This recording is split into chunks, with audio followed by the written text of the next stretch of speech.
सुबह उठकर वनजाक्षी देखती है कि जहाँ पिछली रात को एक छोटा सा पौधा था, वो अगले दिन एक बड़ा 6 फुट वाला पेड़ बन चुका था।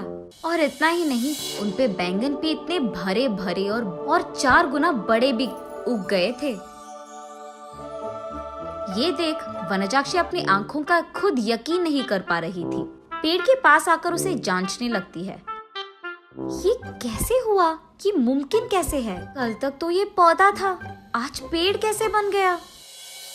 वो ऐसे सोच में पड़ गई थी कि इतने में उसकी बेटी वसुंधरा वहां आकर उस पेड़ को देख ऐसे ही चौंक जाती है।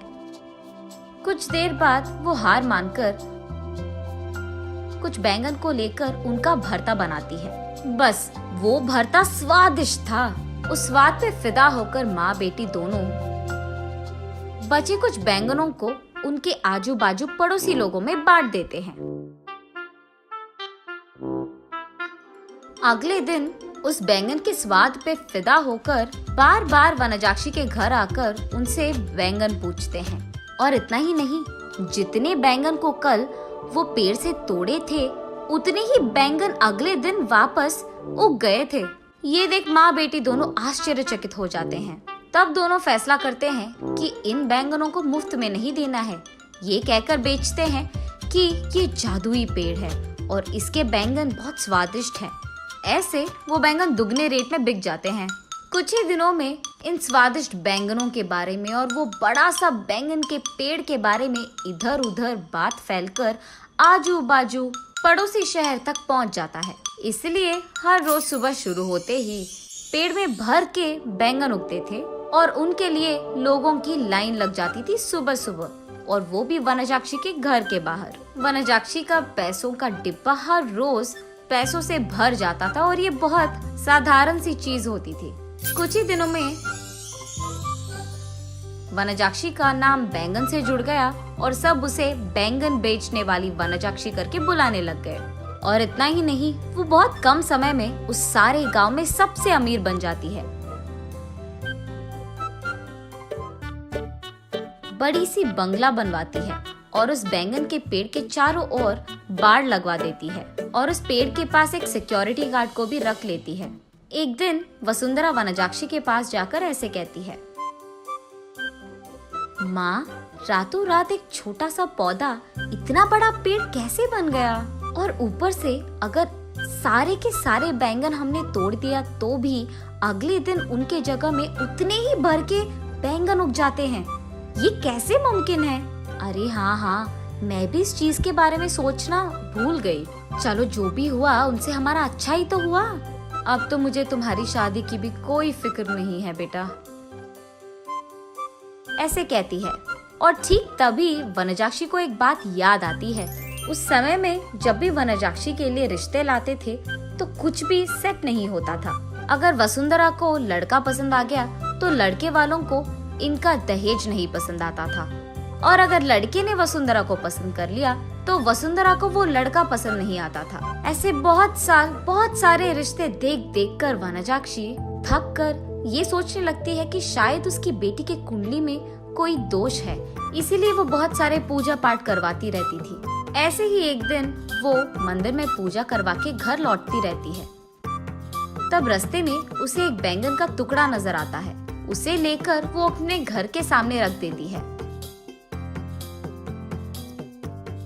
और कुछ दिन बाद उस जगह में एक छोटा सा पौधा उग गया था। मंदिर जाने से पहले उन बैंगनों को देख वनजाक्षी सोचती है, घर आने के बाद ना इन बैंगनों का एक बहुत अच्छा भरता बनाना है मुझे।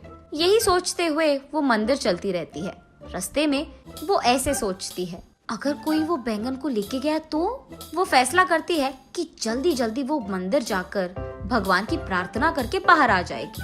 वापस आते वक्त उसे रास्ते में एक साधु नजर आते हैं। उनके पास जाकर वो ऐसे पूछती है, स्वामी, मैं मेरी बेटी की शादी करवाने के लिए बहुत कोशिश कर रही हूँ, लेकिन नहीं हो रहा है।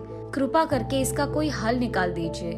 ठीक है, उस जगह पे बैठकर अपनी पूरी मन से प्रार्थना करो, ऐसे कहते हैं साधु। तब वनजाक्षी उस साधु के सामने बैठकर इसी डर में पड़ी रहती है कि कहीं कोई उस बैंगन को चुरा ना ले। हे भगवान, मेरे घर जाने तक उन बैंगनों को संभाल के रखना, किसी को उसे चुराना नहीं है। इसका प्रार्थना करके वो उठकर साधु के पास जाकर आशीर्वाद दीजिए स्वामी, ऐसे कहती है। तब साधु कहते हैं, जो प्रार्थना तुमने अपने मन से, पूरे मन से किया है, तुम्हें वो हासिल होगा, और वो भी दुगने में। जाओ बेटी। तब जाकर वनजाक्षी को समझ आता है कि हुआ क्या था, और वो वसुंधरा को ये सब समझा देती है। तो तुमने मेरे शादी के बारे में नहीं, बैंगन के बारे में प्रार्थना किया था। हाँ, तुम भी ना, ये कहकर हंस लेती है।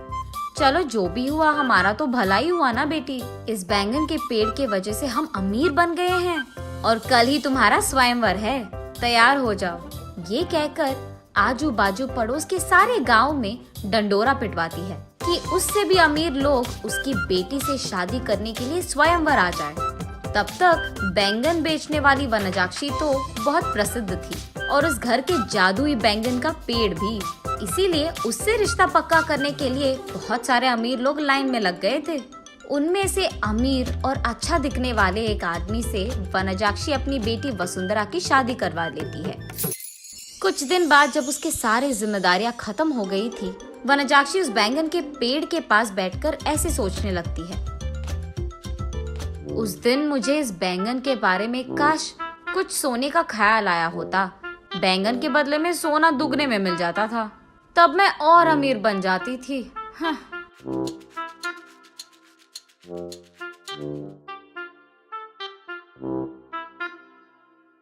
अगले दिन सुबह उठ के देखने पर उस बड़े बैंगन के पेड़ के जगह में वही पुराना वाला छोटा सा पौधा था जो वनजाक्षी ने वहां लगाया था।